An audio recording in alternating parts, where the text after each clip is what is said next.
successful? They will know in just a few minutes. On this episode of NASA X, we will go back and look at why the SAGE 3 instrument was developed and get a better understanding of what it will be monitoring. We will also follow some of the team as they prepare the instrument from the beginning to shipping, to the clean room, and eventually into space. And we will be there for the launch to see if everything went as planned or if it reaches its final destination attached to the International Space Station.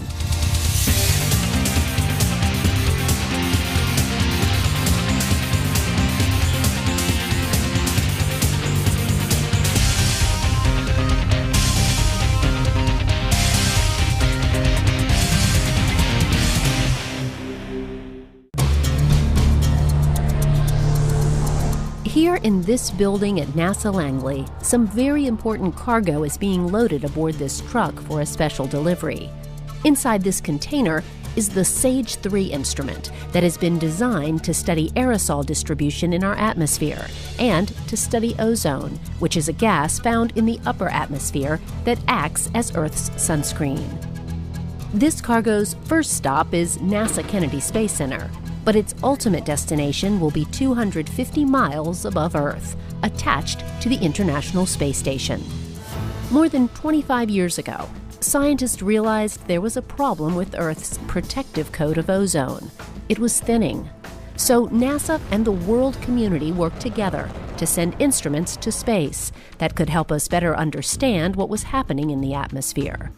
Beginning in the 1970s with the Stratospheric Aerosol Measurement SAM instrument, then SAM-2, SAGE, SAGE-2, SAGE-3 Meteor 3M, and now SAGE-3 ISS have all been invaluable in helping understand Earth's aerosols and Earth's thinning atmosphere.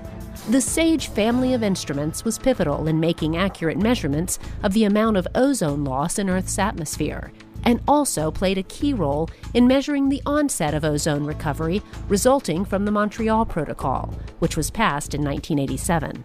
Even after 25 years, the SAGE instrument is still the best instrument for the job. And now, with updated hardware, NASA is preparing to send the third generation of the instrument into space, this time attached to the International Space Station. But before it can be placed on a rocket bound for the ISS, SAGE 3 will have to be retested, making sure any components were not damaged during its journey from Virginia to Florida. That work is being performed in a clean room here at NASA Kennedy's Space Station Processing Facility. The team will go through procedures to make sure that SAGE 3 is in perfect working condition. This week the team is working to complete the full functional test of the instrument payload. And what that does is it verifies the instrument's, the subsystem's functions and also tests the interfaces between the subsystems. And it's in the clean room because we have to meet contamination control requirements. And those requirements are really important because we do not want any of these, the optical or the radiator surfaces could degrade over time if there's surfaces are contaminated.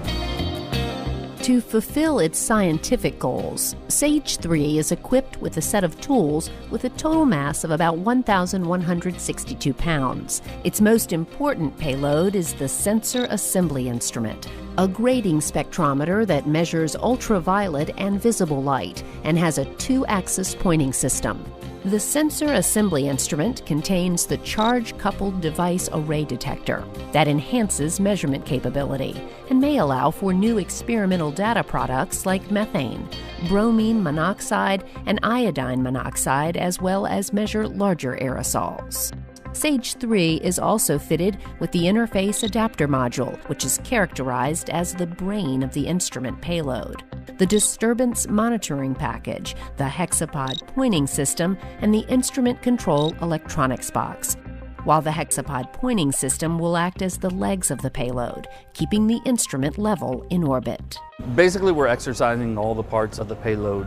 We'll do all the things that we're expected to do on orbit. We'll take science data. We have a light source simulator that we use to simulate the sun, and it allows us to take science events.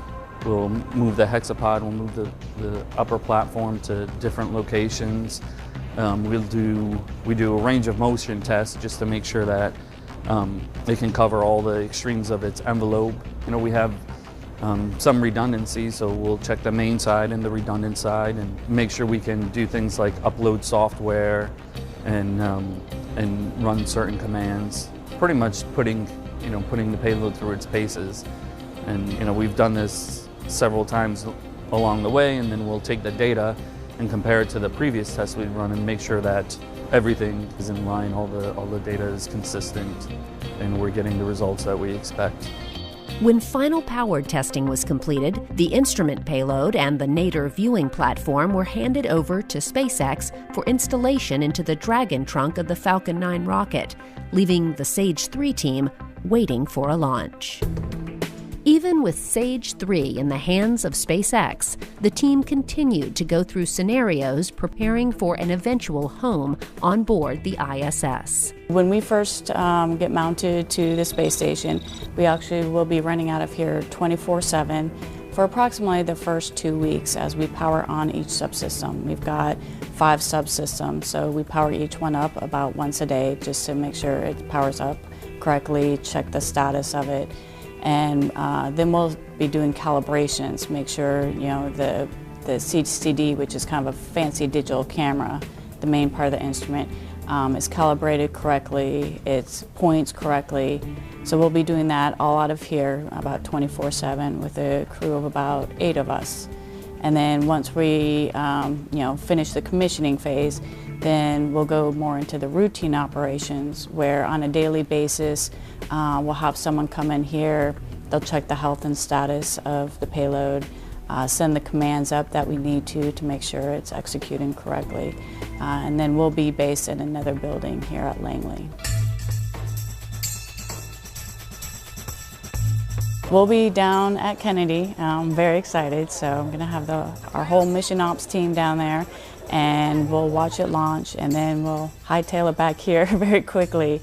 It'll take about 2 to 3 days for it to dock to the space station, and then once it's docked there, the space station has about up to 30 days to actually pull us out of the Dragon trunk of the SpaceX launch vehicle and install us on the outside of the space station.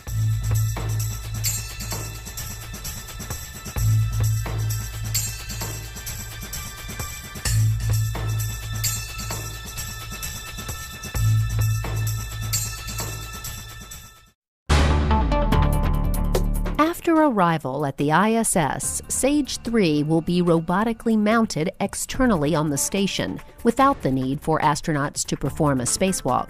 The instrument will orbit between 239 and 257 miles above Earth's surface at a 51.6-degree inclination with nearly a 3-day repeat cycle.